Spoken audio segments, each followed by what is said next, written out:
Heavenly Home by Paul McCann.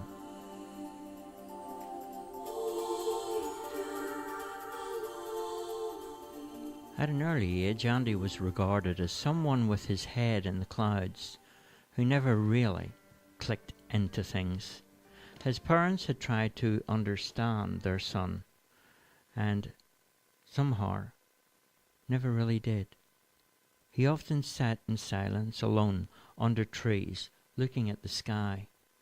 When Andy tried to explain to his parents that God had spoke to him, everything soon started to change.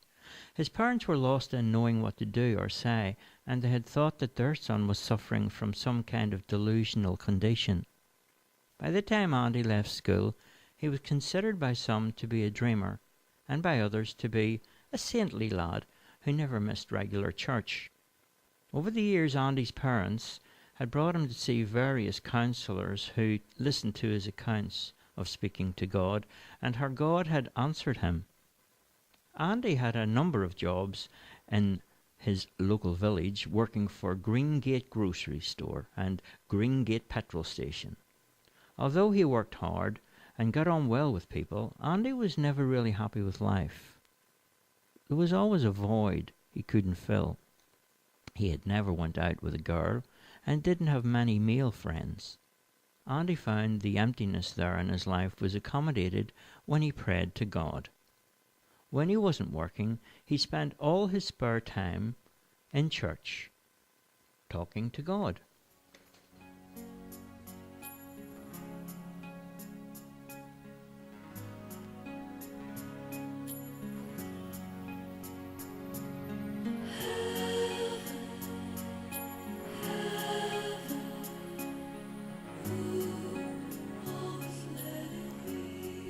Before Andy started working as a male nurse, he was told by his father either to join the church or get a job in one of the local factories.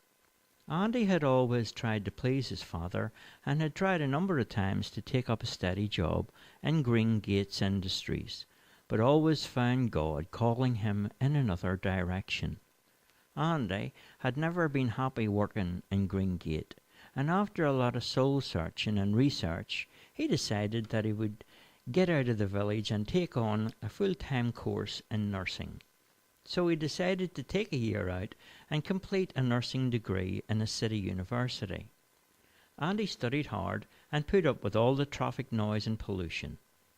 After a month, it was easy for Andy to start to feel at home on the smog-filled sidewalks of Gragnet. He had heard what God was trying to say to him. The void was filled because Andy found the middle way in life. He was now able to hold down a job and also to find time in his life for morning prayer. And Andy returned to Greengate to his parents with the news of the graduation, and also with the security of being appointed as a registered nurse in St Jude's Hospital in Gragnet. The pay was good, and he was able to get the permanent shifts he had asked for, which enabled him to spend the morning in prayer before going to work. Andy's first year at St Jude's was challenging, as many of the patients he had come to know with cancer had died. The big C took both young and old. Each day Andy remembered them in prayer. It was a daily ritual before starting work for Andy to call to church in the village. He liked a peaceful start to the day and often felt the presence of God with him as he made his long journey from the village to the city. It took 2 hours on a train that rolled along the tracks over green mountain meadows towards the steel-grey concrete jungle of the city. On the way, Andy spent much of the time in meditation, and in the stillness he listened to his inner spirit. Each afternoon when he arrived at the hospital, he would walk through the main entrance door of the hospital towards the lifts and look at everyone passing by. There were all kinds of people from different cultures and of many creeds. There were visitors and patients, hospital staff, outside security, shop assistants, firemen, police, students, volunteers. The passing parade of people were big and small, short and tall. young and old, and everyone had a story to be told. The hospital itself was like a city within the city. One morning, when Andy got to the lift he normally took to the 12th floor, there was a sign that stated lift out of order, and an arrow pointed to the lift opposite with the notice, "Please use emergency lift," printed on it. Andy pressed the up button and the doors opened right away. Inside he pushed the button with the number 12 on it and the lift shot up. When the lift stopped and the doors opened, Andy walked out and found himself standing in a large white room with an empty chair and a desk. On the desk, the phone started to ring. Thinking, what should I do? Had he got off the wrong floor? He turned around and got back.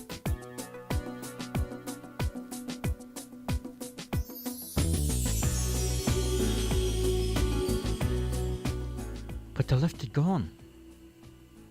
There was no lift there. The door was gone. The phone kept ringing.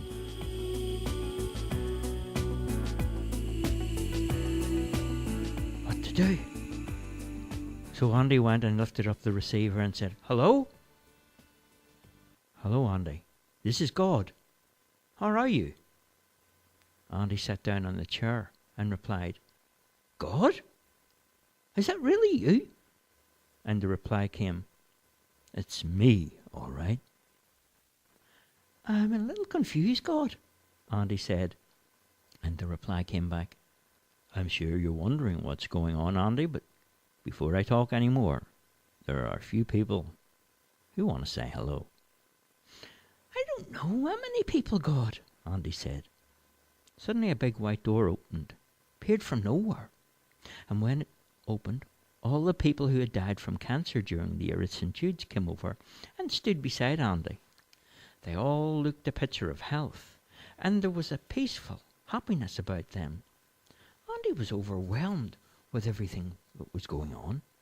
Each person thanked Andy for all the help he had provided for them, and after a few moments, God's voice returned on the speakerphone. "Andy, I am proud of you and the work you are doing. I have chosen you to do some work for me." Andy said, "Sure thing, God. Tell me, what do you want me to do?" Then the voice replied, "You are to start a building project." So, God, where is this project?" Andy said. "Right here in heaven, Andy, and also back on earth," came the reply. And Andy said, "I'm ready and willing. So when do I start?" God's voice answered, "Right away. You see all the people standing beside you?" Andy looked and nodded his head. "Well, they need somewhere to live. Here in heaven there are many mansions, but there has been a huge increase in the number of people coming here to live, so all the available housing has been spoken for. That's why I need you to begin the building of new homes." "I'm not that good at hammering nails, but I'll try to do my best, God," said Andy. Then the reply from God was, "I will give you the skills required for the job, but all the materials collected so far to be used for each dwelling place has been acquired through the good works on earth of each person who is one day going to live there, here with me for eternity." "I get it. So the better homes can be attributed to the amount of good things that the resident here has done on earth," said Andy, and God replied, "I'm going to give you the names of some people who really need to start doing good deeds, as their time on earth will soon be over, and so far no timber has arrived to start building their home. Without your help, Andy, these new arrivals could be homeless in heaven, so you'll need to speak to them when you return." What can I say to help them, God?" said Andy, and God replied, "I will put the words into your mouth. Once you visit them, they will have 3 opportunities to do good works. If they answer those calls, they will achieve a foundation to their home here in heaven. After that, they will receive other calls in their life to enable their timber and bricks to be delivered here. Then the building of their mansion can begin. Sounds good to me, God. Right, Andy. Time for you to return. I'll be in touch. The people in the room took Andy to a lift door that appeared from nowhere. And as it opened up, they waved and left through a door that appeared also from nowhere. Andy pressed ground floor and the lift door closed. And when it opened up, Andy stepped out to level 12 of the hospital. And then it was time to begin the evening shift at work. He walked over to the nurse's station to have a look at the job list and the things that had to be done. He was met by the supervisor, who gave Andy a list of names on a clipboard, and the supervisor said, Hello, Andy. These are all the people that you need to attend to. Andy ran his eye over the list and saw the names and addresses of various people who he had never heard of. He checked all the admissions, and not one of them was on the list. Then he realized that these people were the people that God wanted him to help. So that evening, he rang a few of them from work and explained to them the recent X-rays and the results. Andy had no idea how that information came into his head. But somehow he had the knowledge of all of their current health details and the issues that were going wrong with them.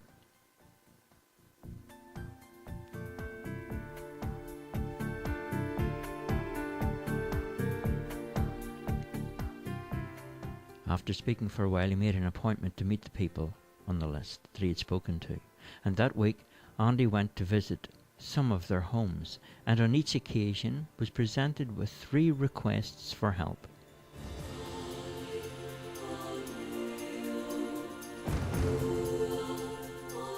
There was always a letter that arrived by courier just before each visit was to take place, and the letter of the person to be visited was on the front of the envelope.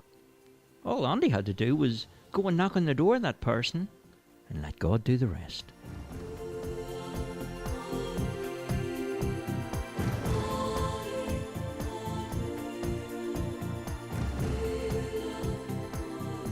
One morning as Andy arrived for his shift, he noticed the lift to level 12 was out of order again. And just like before, he took the emergency lift. Andy walked to the doors and the lift opened. And then he took the emergency lift.